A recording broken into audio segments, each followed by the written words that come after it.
Hello my YouTube family, welcome back to my YouTube channel Kajal की दुनिया में। आप सबका एक बार फिर से स्वागत है फ्रेंड। तो पार्ट 10 शुरू करने से पहले मैं आप लोगों को बता दूं कि जो भी मेरे पार्ट 10 को फर्स्ट बार देख रहे हैं तो प्लीज़ आप लोग से रिक्वेस्ट है कि आप लोग स्टार्टिंग से जरूर देखिए। आप स्टार्टिंग से देखोगे तो आपको समझ में आएगा और आपको हमारी रियल स्टोरी बहुत ही पसंद आएगी, बहुत ही इंजॉय आप करोगे। तो एक बार स्टार्टिंग से आप ज़रूर देखना। पार्ट 1 से मैंने शेयर किया है और आज पार्ट 10 में आते हैं हम लोग। तो पार्ट 9 से मैंने जहाँ लास्ट किया था तो पार्ट 10 से मैं स्टार्ट करती हूँ। तो यहाँ पे जैसा कि मैंने पिछले वीडियो में आप लोगों को बताया था कि स्टार्टिंग में मैं मतलब पापा के जाने के बाद फिर स्टार्टिंग में 2 महीने रुकी थी मम्मी के पास। लेकिन मेरे हस्बैंड और मेरे ससुराल वालों का यहाँ पे रुकना मतलब वो नहीं बोले कि अभी, मेरे हस्बैंड बोले कि अभी चलो, क्योंकि जब उनको पता चला कि मैं प्रेग्नेंट हूँ तो फिर उनको लगा कि यहाँ पे रह के मैं ना तो खुद की केयर अच्छे से कर पाऊँगी और ना ही बेबी की केयर कर पाऊँगी। तो बस अनुसार इसी थिंकिंग के अकॉर्डिंग उन्होंने बोला कि अभी चलो। और स्टार्ट लास्ट के फर्स्ट मतलब कहते हैं कि फर्स्ट के 3 मंथ और लास्ट के 3 मंथ बहुत ज़्यादा केयर करने पड़ते हैं। तो इसी थिंकिंग के अकॉर्डिंग मेरे हस्बैंड ने बोला कि अभी चलो, अभी रुकना यहाँ पे सही नहीं है, क्योंकि यहाँ का माहौल जो है मतलब बात बात पे बहुत ताज़ा जख्म थे और बहुत नज़दीक खड़ी थी मेरे पापा के जाने का। तो मतलब हमेशा बातें होती रहती थी और रोना धोना भी लगा ही रहता था। तो इसी वजह से वो मुझे अभी जाने के लिए साथ में कह रहे थे, बट मैंने उनकी बात नहीं मानी। मैंने बोला अभी नहीं, अभी मैं नहीं जा सकती, बिकॉज़ पापा तो मेरे चले गए हैं, लेकिन मम्मी को मैं अभी इस हाल में अकेले छोड़ के नहीं जा सकती। और जो मुझे सही लगा और मुझे नहीं लगता कि ये डिसीज़न मेरा गलत था, तो मैंने अपने हस्बैंड की बात नहीं मानी और मैं यहाँ पे रुक गई। इस वजह से हमारी फ़ाइट भी मतलब जो 2 मंथ में रुकी तो 2 मंथ के बीच हमारी बहुत इसी वजह से फ़ाइट भी होती रही। छोटे मोटे बातें भी लेकर मुद्दे बन जाते थे, जिस वजह से मैं मेंटली और फिज़िकली बहुत ज़्यादा मेरा हरासमेंट हुआ, परेशान, डिप्रेस्ड जो भी कह लीजिए। तो बहुत ज़्यादा कहते हैं कि जब लड़की प्रेग्नेंट होती है तो मतलब एक माँ बनने वाली रहती है तो उसको दुनिया की सारी खुशी मिल जाती है और उस सिचुएशन में उसको हमेशा खुश रहना चाहिए, अच्छी अच्छी चीज़ें सोचनी चाहिए। बट मेरे साथ ऐसा कुछ भी नहीं हुआ। फिर मैं जब यहाँ पे 2 मंथ के बाद यहाँ पे मेरे हस्बैंड लेने आए, दुर्गा पूजा का दिन था 10वीं का, तो बोले कि आगे में ये दिन बहुत ही अच्छा है तो अब चलते हैं। तो फिर मैं ना चाहते हुए मुझे जाना पड़ा, नहीं तो तभी भी मेरा जाने का बहुत ज़्यादा मन नहीं था। कम से कम मैं 6 मंथ का सोची थी कि मुझे 6 मंथ कम से कम रुकना चाहिए, बट मैं स्टार्टिंग में ही उन लोगों की बात नहीं मानी। फिर मुझे 2 मंथ रहने का टाइम मिला तो मैंने सोचा कि चलो अब इस बार भी अगर ना बोलूँगी तो फिर बहुत ज़्यादा हो सकता है। तो फिर ये सारी चीज़ें, क्योंकि जब एक लड़की की शादी होती है तो उनके उनके ऊपर जो है ना 2 रिश्ते संभालने की, उसको समेटने की, उसको अच्छे से रखने की ज़िम्मेदारियाँ हो जाती है, एक मायके एक ससुराल।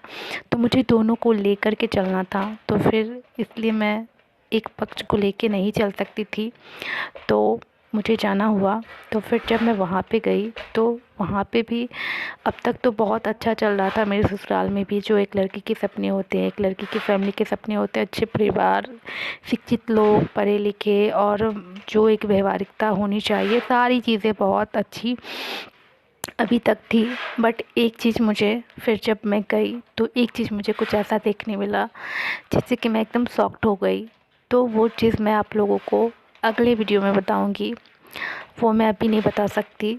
तो वो चीज़ तो मैंने देखा तो फिर मैं शॉक्ड हो गई, और किसी ने ऐसा नहीं सोचा था, ना तो मैंने भी सोचा था कि ऐसा कुछ देखने मिलेगा इस घर में, और फिर ना ही मेरी फैमिली ने ऐसा सोचा था। बट कोई नहीं, वो चीज़ भी मैंने फेस की। और फिर वहाँ पे जब मैं रही तो वहाँ पे फिर मैं 2-4 मंथ रही, 4 मंथ। और फिर 4 मंथ के बाद फिर मैं मायके आई, और उस 4 मंथ में मैंने मतलब क्या बताऊँ, मैं बहुत ज़्यादा रह रह के मम्मी का ही ख्याल आता था, पापा की याद आती थी बहुत ज़्यादा, यही सब सारी टेंशन लगी रहती थी। प्लस प्रेगनेंसी में जो मूवमेंट मतलब चेंज हो जाते हैं कि अभी ऐसा मन अभी वैसा मन, मतलब बहुत सारी चीज़ें मुझे चेंजेस देखने मिली। मतलब मैं बात बात पे भी मुझे भी गुस्सा आ जाता था, और जो भी डिप्रेशन पापा की थी वो अलग थी। तो प्रेगनेंसी में मुझे बहुत कुछ झेलना पड़ा, कहते कि मतलब मेंटली, फिज़िकली और जो भी है सारी चीज़ें। तो लेकिन एक चीज़ मेरे हस्बैंड ने उस टाइम मुझे, मैं रात रात भर सोती नहीं थी, मैं 3 मंथ तक अच्छे से सो नहीं पाई, और मैं दिन में तो बिल्कुल भी नहीं, और मैं रात में भी नहीं सोती थी। मतलब मेरा ऐसा हो गया था कि मुझे जाना है मम्मी के पास जाना है, वो कैसी होगी। और प्लस ना खाना ना पीना, प्रेगनेंसी में कुछ कुछ मुझे प्रॉब्लम भी ज़्यादा होने लगी। मतलब बिल्कुल भी खाने का मन नहीं करता था, गैस टाइप का लगता था, और फिर मतलब बात बात पे गुस्सा आ जाता था, रोने का मन करने लगता था, क्योंकि परेशान तो पहले से थी ही पापा के दुखों से। तो बहुत सारी चीज़ें ऐसी मेरे साथ होने लगी। लेकिन उन मुश्किल हालातों में मेरे पति ने बहुत ख्याल रखा मेरा, जो मुझे उस टाइम चाहिए था। एक माँ की कमी भी उसने पूरी की। मैं सो नहीं पाती थी तो मुझे बच्ची की तरह लोरियाँ सुला के, सहला के, मतलब ऐसे करके उन्होंने कई रातों तक ऐसे ही करके मुझे किसी तरह सुलाया है, 2-3 घंटे ही सही। मैं मतलब पूरी रात तो 3 बजे के बाद कुछ 1-2 घंटे सोती थी। ऐसा करके मेरा जो है ना, वहाँ भी ऐसे ही करके मैंने 4 मंथ किसी तरह बिताए। फिर मैंने बोला कि अब मुझे जाना है, और मैं इतनी ज़्यादा रोती थी कि मतलब ऐसे सिर्फ आप अगर फेस से जो कहते हैं ना, जब आप आंसू साफ़ करते हो ना, तो मेरा मतलब कि हाथ लगाते लगाते ना मेरे चेहरे पे जो है ना एक खरोच टाइप का हो गया था।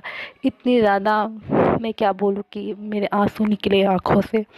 तो ऐसे हालात में मेरा बच्चा कैसा होगा, कैसा, वो तो भगवान ही और आप लोग भी सोच सकते हो। तो मैंने प्रेगनेंसी के दिनों में भी ऐसे हालात झेले हैं, और जो भी मेडिसिन वगैरह मेरी चलती थी वो सारी मेडिसिन मैंने खानी बंद कर दी, बिकॉज़ बस थोड़ी मोड़ी फ़ाइट होने लगती थी कि मुझे जाना है, मेरा मन नहीं लगता है। और वो कहते थे नहीं, अभी वहाँ पे माहौल सही नहीं है, अभी नहीं जाना। तो बहुत सारी एक बातों के पीछे बहुत सारी बातें आ जाती थी। उन्होंने मेरा ख़्याल भी बहुत रखा, लेकिन यहाँ आने के नाम पे थोड़ी सी फ़ाइट हो जाती थी तो मैं और परेशान हो जाती थी। मैं कोई मेडिसिन नहीं खाती थी, सारा मेडिसिन भी मैंने फेंक रखा था। तो मैं एकदम से बिल्कुल भी मैं ना अपने प्रेगनेंसी के टाइम में बाबू का केयर नहीं कर पाई अपने दुखों के कारण। इसके लिए मुझे कभी कभी अफसोस भी आता है कि मैंने अपने बच्चे का ख्याल ठीक से नहीं रखा, और मैं बहुत गिल्टी फील करती हूँ। एक टाइम में मैं एकदम मतलब पागल जैसी हो गई थी। मैं खुद बोला करती थी मुझे डॉक्टर से दिखाओ, मुझे नींद नहीं आती है, मुझे सोना नहीं है, मेरा मन बिल्कुल नहीं लगता है, मन मतलब अजीब सा लगता है। मैं एकदम पागल पागल सी हो गई थी उन 4 महीनों में। तो इसका आगे मैं आप लोगों को नेक्स्ट पार्ट में बताती हूँ फ्रेंड्स। तो अभी के लिए इतना ही, तो मिलते हैं नेक्स्ट वीडियो में। Bye bye.